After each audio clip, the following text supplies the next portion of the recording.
കർക്കിടക മാസമാണ്.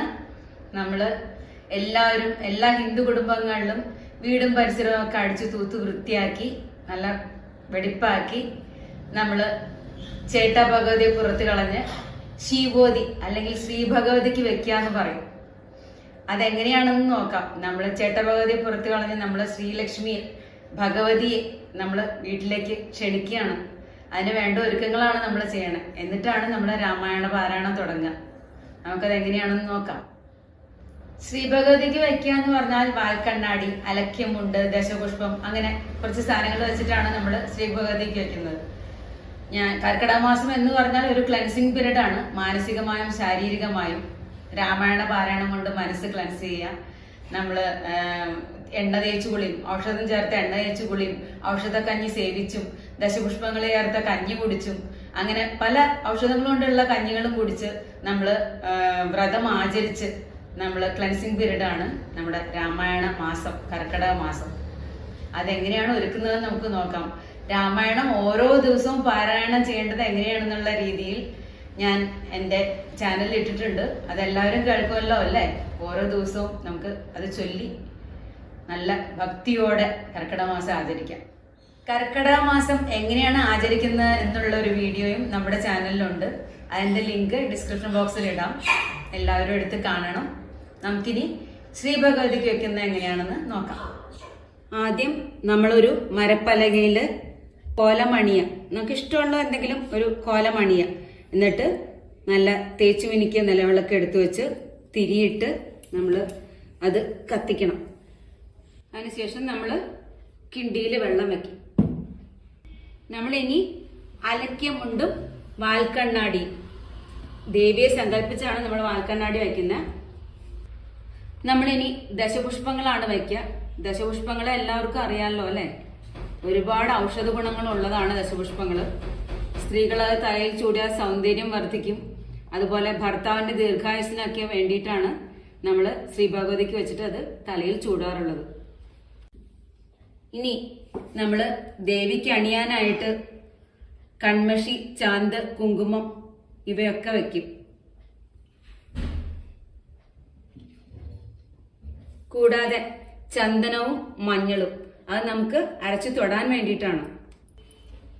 കൂടാതെ ഭഗവാനെ നേദിക്കാനായിട്ട് ഗണപതി, ദേവി, ശ്രീരാമ ഭഗവാൻ, ഹനുമാൻ സ്വാമി, ഇവർക്ക് നേദിക്കാനായിട്ട് അവൽ, മലർ, പഴം, ശർക്കര, ഇതൊക്കെ നമ്മൾ നേദിക്കാനായിട്ട് വെക്കും.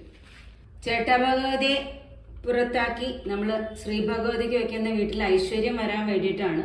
അപ്പോൾ അഷ്ടമംഗല്യ സെറ്റ് നമ്മൾ വെക്കും അതിനൊപ്പം തന്നെ. ഇനി പ്രധാനമായും വെക്കേണ്ടത് അധ്യാത്മ രാമായണമാണ്. കൂടാതെ വിശിഷ്ട ഗ്രന്ഥങ്ങളായ ദേവി മഹാത്മ്യം, ഭഗവത്ഗീത, ഭാഗവതം ഒക്കെ വെക്കാം.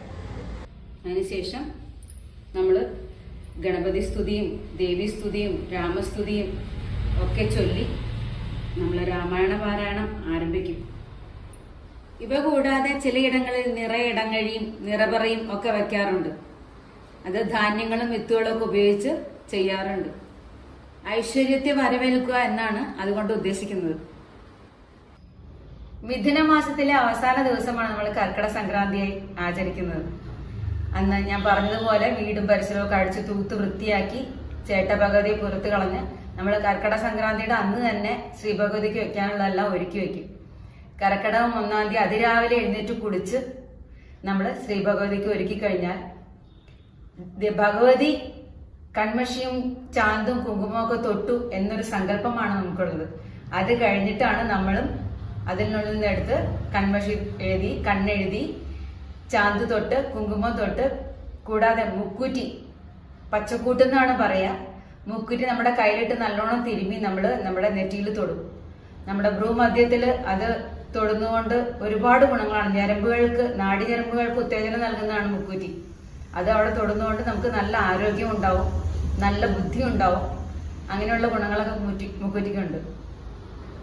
അങ്ങനെയുള്ള ഗുണങ്ങളൊക്കെ മുക്കൂറ്റിക്കുണ്ട്. ദശപുഷ്പത്തിന്റെ ഗുണങ്ങൾ ഞാൻ പറഞ്ഞല്ലോ. മുക്കൂറ്റി എടുത്ത് കയ്യിലിട്ട് നല്ലോണം തിരുമി അതിന്റെ ചാറെടുത്തിട്ടാണ് നമ്മൾ ഈ ഭ്രൂമധ്യത്തിൽ ഇങ്ങനെ തൊടുന്നത്. ദശപുഷ്പങ്ങൾ ഏതൊക്കെയാണെന്ന് അറിയാമല്ലോ അല്ലെ? എന്നാലും ഞാൻ ഒന്നുകൂടെ പറയാണ്. കറുക, കയുണ്യം, ഉഴിഞ്ഞ, നിലപ്പന. ചെറുള, മുക്കൂറ്റി, പൂവാങ്കുറുനില, തിരുതാളി, വിഷ്ണുക്രാന്തി, മുയൽച്ചെവിയൻ എന്നിവയാണ് ദശപുഷ്പങ്ങൾ. കർക്കിടക മാസം ആചരിക്കേണ്ടത് എങ്ങനെ? രാമായണ പാരായണം എങ്ങനെയാണ് വേണ്ടത്? സമ്പൂർണ്ണ രാമായണം 31 ഭാഗങ്ങളായി വായിക്കേണ്ടത് എങ്ങനെയാന്നുള്ളതും നമ്മുടെ ചാനലിലുണ്ട്. അതിന്റെ ലിങ്ക് ഡിസ്ക്രിപ്ഷൻ ബോക്സിൽ കൊടുക്കാം. എല്ലാവരും എടുത്ത് കാണുമല്ലോ അല്ലേ? നമുക്ക് കർക്കിടക മാസം നന്നായി ആചരിച്ച് ചിങ്ങമാസത്തിൽ ഐശ്വര്യത്തിന് വേണ്ടിയുള്ള ഒരുക്കങ്ങൾ തുടങ്ങാം. നന്ദി.